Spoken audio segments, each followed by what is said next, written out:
quick Silas answer for Forge here. I was getting excited because I was looking at all the picks and I was like, that's a do so that when you come into the 2022 split, you have yourself an option to run with. But Xiao Hao just cleared his top side and going straight into the top lane. I love this movement here as they're going to try and catch out Ale. Flash forward does get the Call the Meek down. They're going to be able to take him out. No questions asked. And that's exactly what I talked about for Rogue Warriors. Yeah, can find team fights later on if they get good engages on the backline. But for the most part, LNG, a slower early game, feels comfortable for them. The Callisto definitely getting zoned out a bit and doesn't have the cleanse available, which makes this Varus so threatening. If you get comboed by the Alistair, Chains of Corruption follows.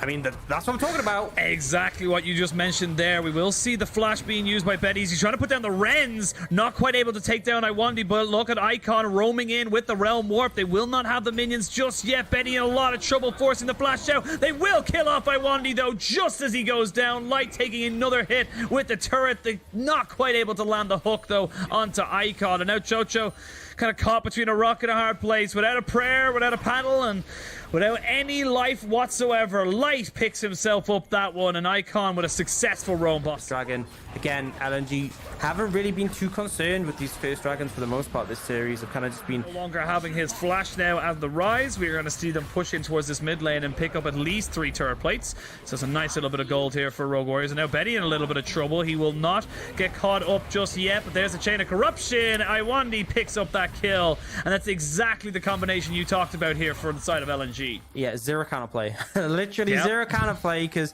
you can't dodge the Alistair, and once the combo connects, the chains are coming after. The burst damage is there. Now, Tarzan going pretty aggressive here.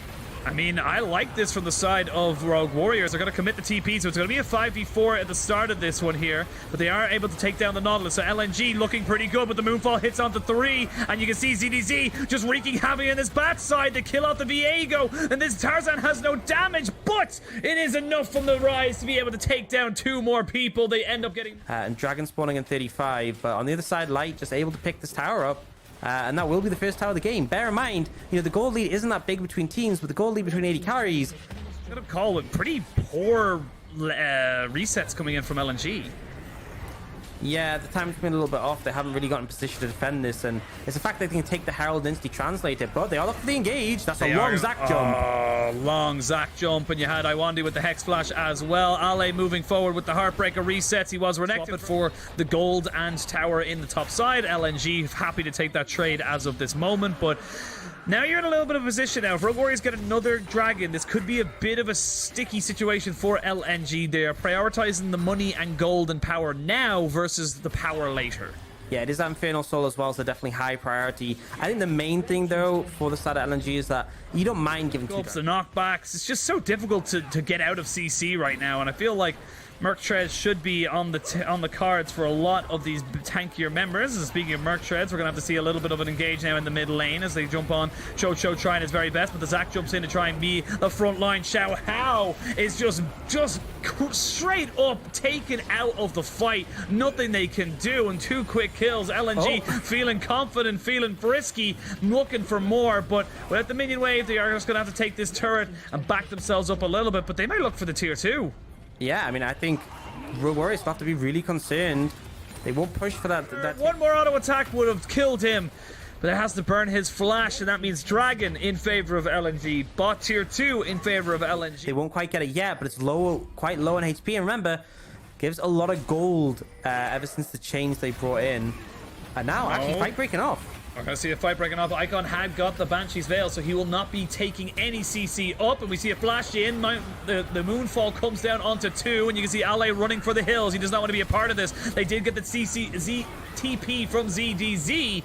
Now they're going to be a trade of 1 for 1. It's Rise, though, for the Nautilus. You're very happy with that. Look at Betty. He's just putting spears into people right now. They take down the Silas, but they lose the Alistair. They take down the cow for the Crocodile. And now Ale looking to try and trade this one back, but Tarzan and Light are just too damn big. Look at the range on that. This man should be an Olympic jumper with how far he's able to make that move. And that's going to be a full ace in favor of LNG, and they're going to take their prize of the Baron.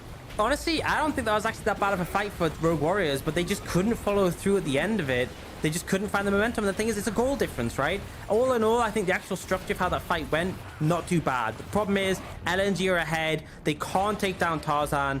LA just gets so much value in these extended fights with the resets, and Light is able to position really well on the back. Cannon minion is going to be joined by a friend in about 2 seconds. Nice and healthy. And who kills it? No one has range on the side of Rogue Warriors. And you can see there Tarzan just pushing in forward. Going to be forcing the Fate's Call out of Betty to keep Chocho alive. And Dominance as well. You could just wait. You could honestly just wait for a little bit longer and just take this fight whenever you choose. You don't have to overcommit to this.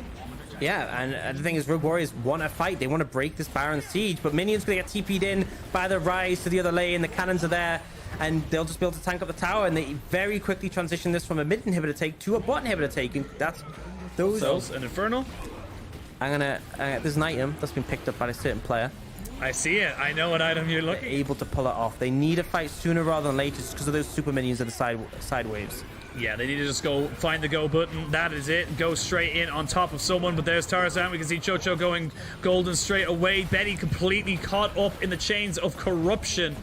And I don't think they can really go anywhere now. Oh no, Xiao Hao has been caught. He has to go into Zonya's state straight away. He tries to get the Moonfall off as Zack's abilities end up going straight up into the camera and knocking up all of the different particles. And LNG, they're just too far ahead. Look at their health bars. Look at how they're posturing around this bot side. They don't care. Tarzan can literally go in on top of this and knock you up two dams about how he goes. Ianza gets a little bit of stall points as we do see the final fight coming in. It's actually going to be Iwandi, the first one to fall. These health bars are starting to palm down a little bit. You need to be a little bit careful if you're on the side of LNG. You don't want to just overextend too much, but Light with the GA able to come back in, take down the tier 1, or the tier 1, the Nexus, first Nexus turret.